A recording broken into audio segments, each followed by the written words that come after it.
stream. Okay, I think we are just about there. Let's see, one more thing I gotta do. Now, that should give us PowerPoint and the recording to upload. Great. Good evening, everyone. Thank you for coming and tuning in, and by whatever means you're visiting us. Tonight we're going to continue in our study in the book of Genesis.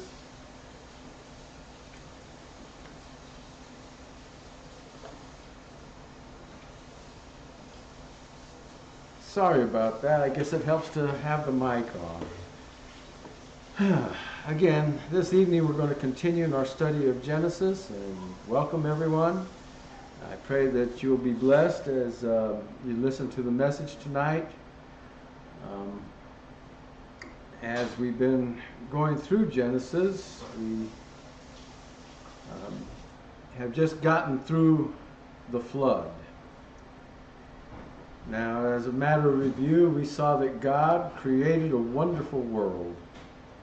Absolutely great. It was like, Israel around the Galilee, or Honduras, or Hawaii without volcanoes erupting. Just an absolute wondrous place, a tropical paradise. You didn't have to worry about putting on a parka for the cold, or even for it to be too warm. It was just perfect, climate-wise, an abundance of food. Every creature was herbivorous, and mankind was a frutivore, evidently. A wonderful job for Adam as he named animals and hung out and talked with God. But mankind fell into sin. And sin grew to the point that a righteous God had to judge. The Word told us that the heart of man was completely given over to evil. The only thoughts that mankind had anymore were only violence and evil all the time. 24/7. 365. Sin grew to the point that God had to judge. And this, no doubt, broke his heart. No doubt it was the saddest thing that anyone has ever had to do. Because God makes it clear in his word that he loves us, that he wants to spend eternity with us at his side, that he's not wanting for anyone to perish, but he's wanting for all to come to repentance, all to accept the redemption that he has provided. 1.5 billion people on the earth after over 1,500 years from the beginning. 1,500 years of deterioration. Deterioration in the morals of humanity. Deterioration to the point where God had to judge. And that judgment came in the form of a global flood. All life on earth, all terrestrial life on earth that wasn't in the ark with Noah perished. But God protected 8 people through this terrible judgment. As we saw last week, the ark came to rest in the mountains of Ararat. They're in the Middle East, near Turkey, modern day Turkey. And the land had appeared, and we come to the time to leave the ark. Genesis chapter 9, verse 1. So God blessed Noah and his sons and said to them, be fruitful and multiply and fill the earth.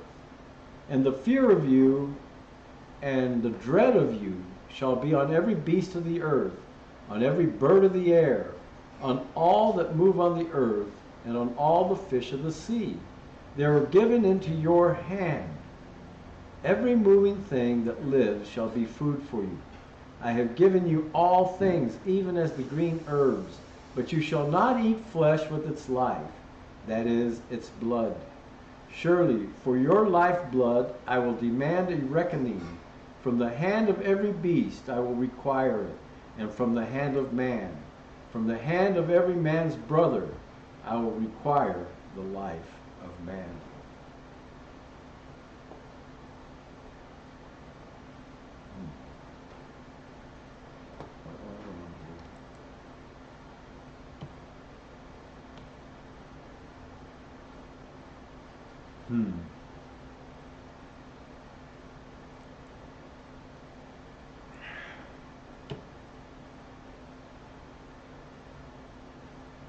Uh-oh, I've lost my hotkeys.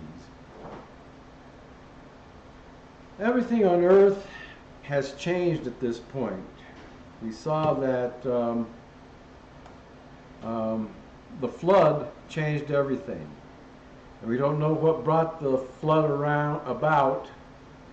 It would seem that there had been a great catastrophe, something like perhaps an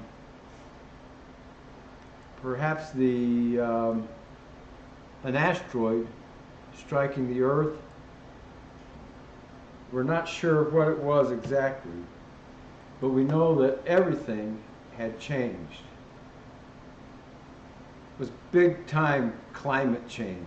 It was no longer that wonderful environment that we had seen at the creation.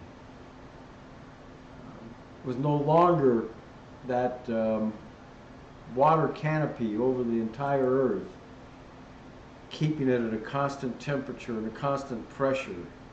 Now the winds were going to blow like crazy. Now the polar ice caps were forming, and that could well be how the water receded, was it started getting taken up into these ice caps at both north and south ends of the planet. We know that everything did change, though, at every point.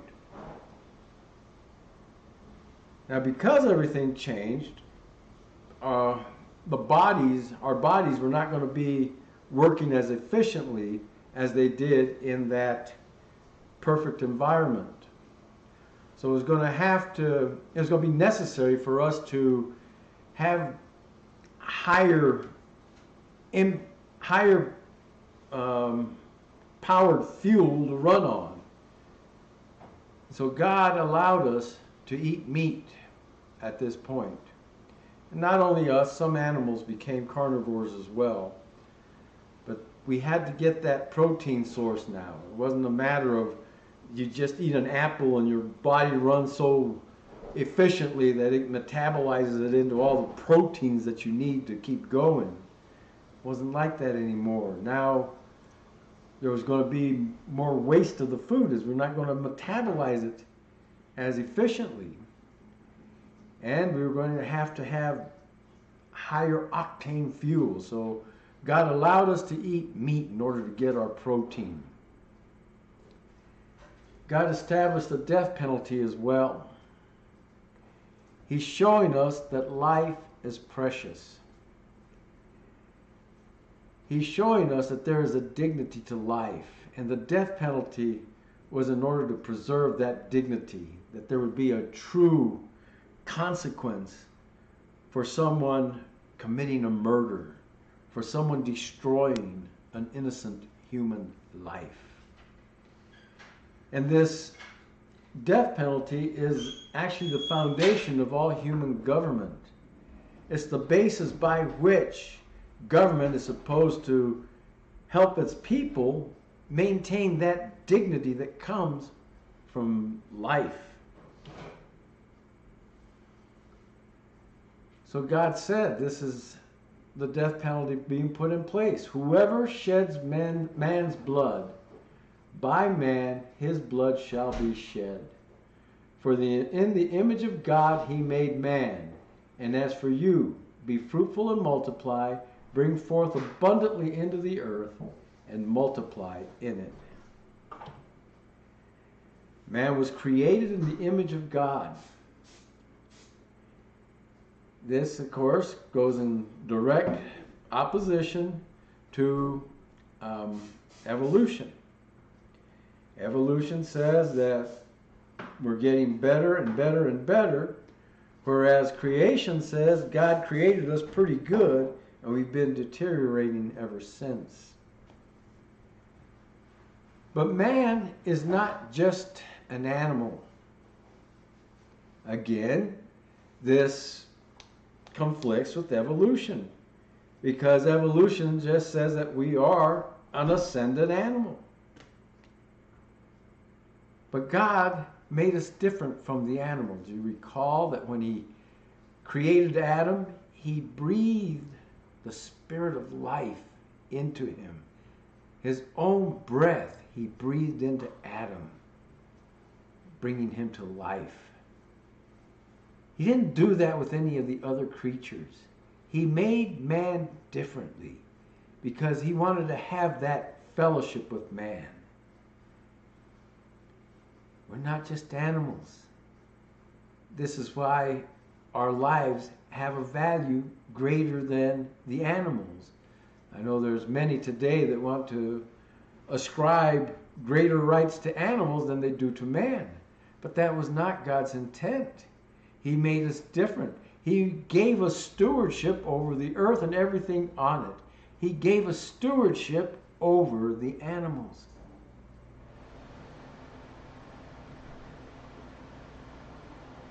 Then God spoke to Noah and his sons, verse 8, his sons with him, saying, "And as for me, behold, I establish my covenant with you and with your descendants after you, and with every living creature that is with you, the birds, the cattle, and every beast of the earth with you. Of all that go out of the ark, every beast of the earth, thus I establish my covenant with you.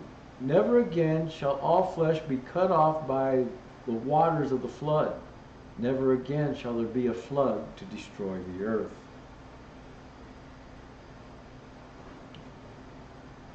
God establishes the covenant. It's not man, it is God who set this all up. Now, let's go back a minute and talk about that dignity of life. Either all of life is precious, or soon none of life has any meaning. All of life is precious, and this includes life in the womb. If we devalue, diminish, destroy life in the womb before it really has a chance to come forth, it's a terrible thing. And if we devalue, diminish, and destroy life at the beginning, it's not a far step to where we'll be wanting to devalue, diminish, and destroy life at the end as well. And people are already talking about euthanasia. They may not call it that. They may call it assisted suicide. But it's the same thing. It's devaluing life and destroying innocent life. And if we devalue, diminish, and destroy it at the beginning, and then devalue, diminish, and destroy it at the end, soon it has no meaning in the middle either. We don't let the unwanted babies be born. We take the elderly and infirm and take them out before their time. Then we can start saying, okay, just like Hitler did, if this life is not up to our standard, we have a right to destroy it. We have a right to destroy anything that doesn't have the quality of life that we deem that should have. If there's a mental illness, if there's a developmental disability, or whatever it might be, we could use that as an excuse and say, okay, let's just get rid of them. Either life is precious from beginning to end, or soon it has no value at all. But God had Noah and his sons move out of the ark, and he established this covenant that he would never again destroy the earth through a global flood as he did at this time. The earth will be destroyed again, and we see that in 2 Peter it's going to be destroyed by fire, that the very elements are going to melt in that last fire. And those who are not with the Lord will be in a fiery place for all of eternity.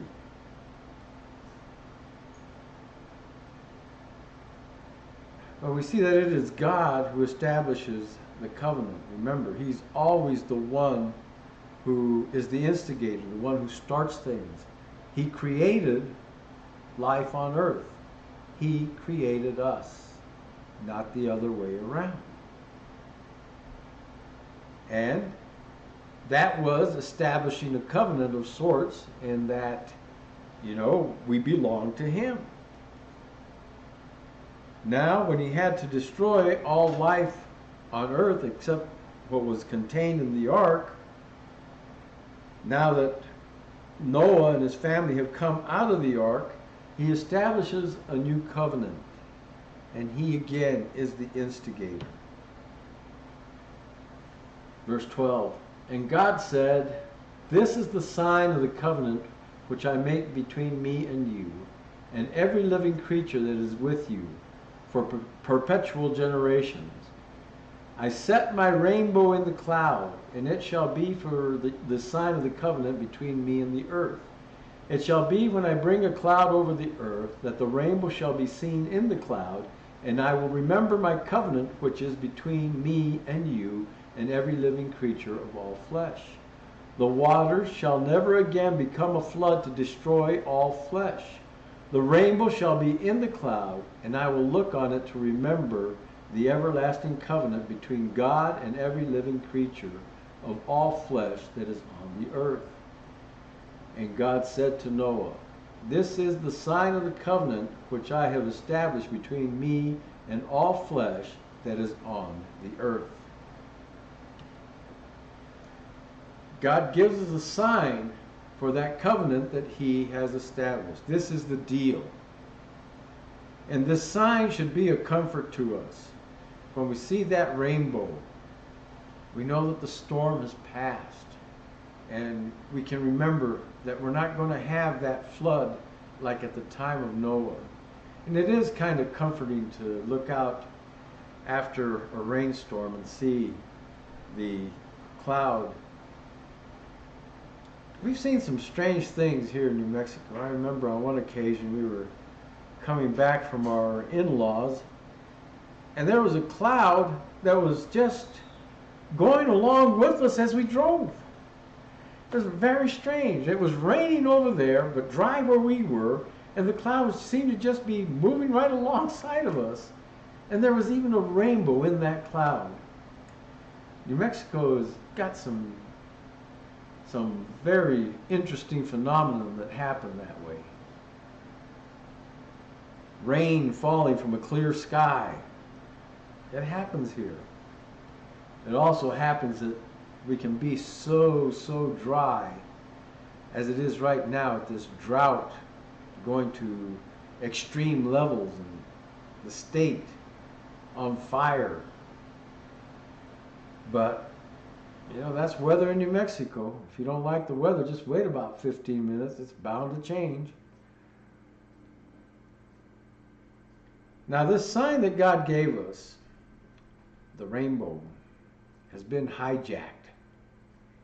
And it was hijacked early on. In Spanish, it's called el arco iris, the arch of iris. Okay? Some goddess was attributed the rainbow early on.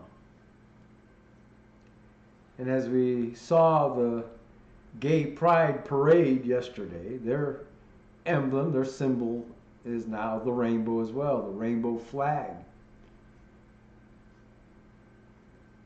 But what they're showing is not at all what God intended.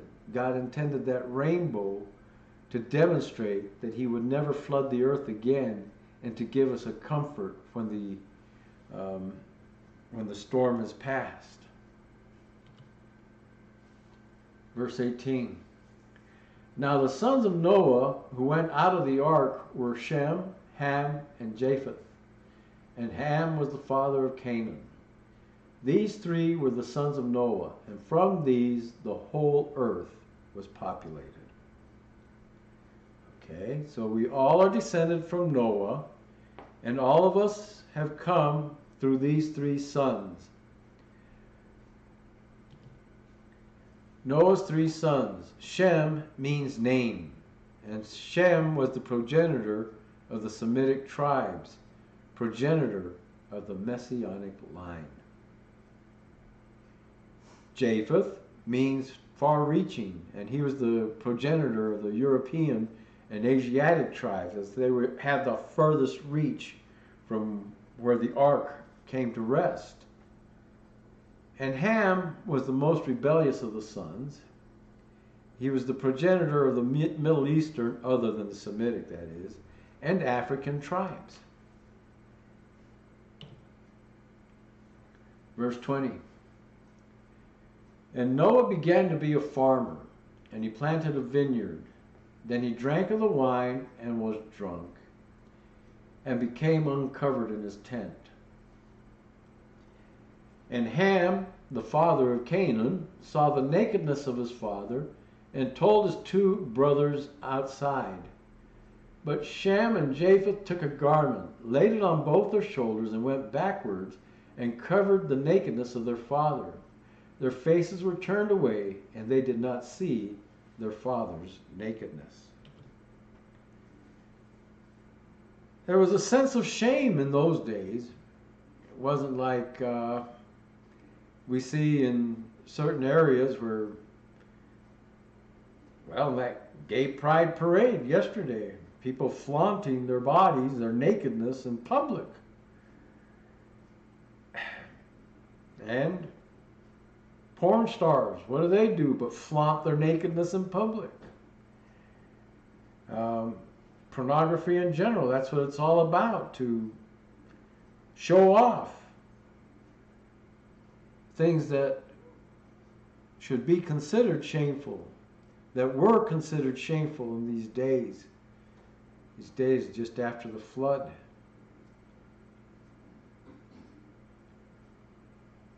Now, anyone who drinks can slip up. Oh, I think I'll just have one more for the road. The road doesn't need it, and neither do you. And that one more for the road could wind up being a very, very costly venture. Ephesians chapter 5 speaks about being drunk, and it's certainly not the only place in the scriptures where we're warned about the perils of drunkenness. See that you walk circumspectly. Ephesians chapter 5 verse 15. Not as fools, but as wise, redeeming the time because the days are evil. Therefore, do not be unwise, but understand what the will of the Lord is. And do not be drunk with wine, in which is dissipation, but be filled with the Spirit, speaking to one another in psalms and hymns and spiritual songs, singing and making melody in your hearts to the Lord, giving thanks always for all things to God the Father in the name of our Lord Jesus Christ, submitting to one another in the fear of God.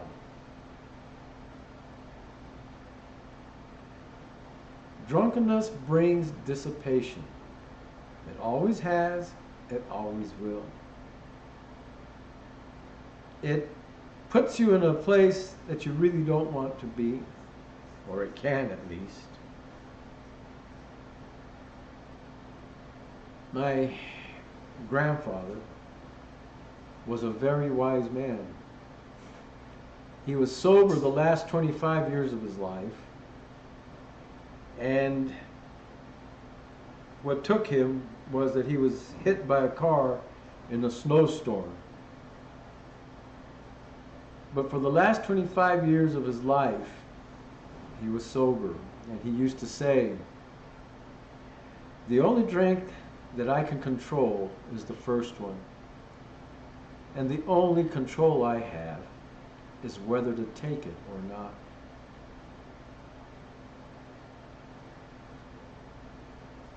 There are many, many people like my grandfather, and I'm one of them.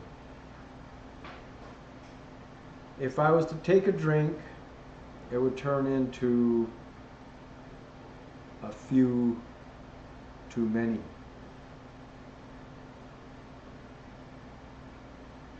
It took me a while to realize this, just how wise my grandpa was, and to figure out that every problem I ever had in my life was due to good liquor or bad women, and the good liquor helped me find bad women.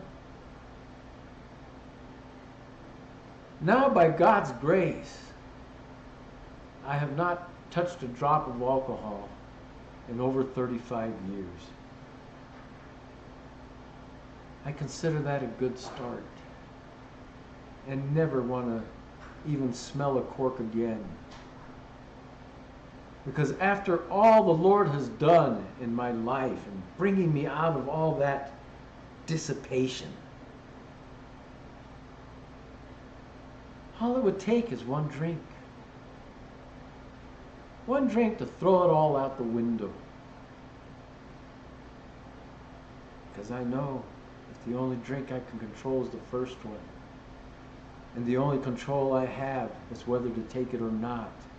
And by God's grace and by His strength, a strength that I could never ever hope to muster within myself, He's taken that out of my life and given me a life worth living. A way to avoid getting drunk and stupid is to focus on the Lord. I would rather have just a few moments with my Lord than a week of destroying myself with alcohol. It always brings dissipation, and we don't know exactly what went on in the tent, but we know that it was shameful. And we know that Ham took advantage of the situation. Look at that, man. The old man is really ripped. Just check it out, man. Ah! His brothers had a whole lot more class. They cared about their father. He wasn't just the brunt of their joke. So they showed their respect and covered him up. And they even walked backwards with the garment so that they would not be looking upon his shame. So Ham and his offspring were going to bear the brunt of having shamed their father. Noah awoke from his wine and knew what his younger son had done to him. Then he said, "Cursed be Canaan, a servant of servants he shall be to his brethren."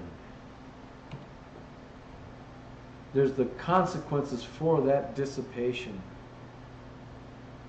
Still today, there are consequences of drinking, for drinking. If you get caught up in one of those DWI checkpoints, you're going to be looking at a $10,000 hole in your pocket. At least one night, probably more like 2 or 3, especially if you go through this on the weekend.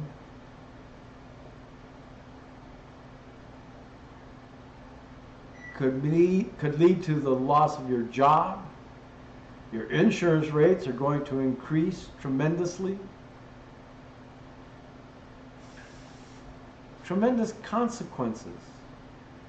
Tremendous dissipation. Ask Monica Youngblood when she comes through all this mess and how much her lawyers are going to cost her and how much the courts and the fines and the fees and the towing and the insurance increase. Possibility of facing removal from her position in the legislature. All these things because of that one for the road. No, I don't miss it one little bit, and that's why I say 35 years without a drop is just a good start.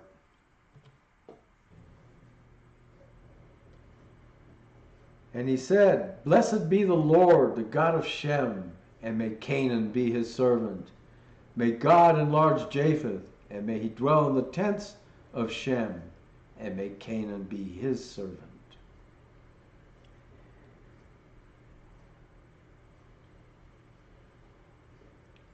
The consequences of that dissipation are far-reaching. Not only Ham, but his descendants. And it continued on further besides Canaan. And Noah lived after the flood 350 years. So all the days of Noah were 950 years, and he died. 950 years. And we're into a transition again. Noah will be the last one to live close to 1,000 years like that. And 600 of those years were prior to the flood in that perfect atmosphere. Now that the climate, the environment has changed so tremendously, the lifespan of mankind is going to be decreasing. Today, we see that life expectancy is probably about 80 years for women and a little less than that for men. And if somebody makes it into their 70s, we say, "Oh, he had a good long life." But you know, I think that these people who lived before the flood, when they were coming up on their 930th year, were thinking, life is just too short. How much more should we be thinking that when all we get is about 80? Life is just too short. But there's an important thing that must be determined in this short life. What you do in this short life will determine all of eternity. What you must do in this short life is to give your life to the Lord, that you may enjoy it by His side for all of eternity. To let Him take out those things that will dissipate your life. As He did for me. He took away all that alcohol. Took it out of my life and began replacing it with things that were pleasing to Him. Things that weren't going to destroy me. At least not the way alcohol would. And He's still working in me today. I'm far, far from perfect. But I'm at a little bit better stance than I was when I was a foolish drunk out there doing stupid things. They say that God looks out for drunks and fools, and He watched me double many a night. And I don't want to put that burden on Him again.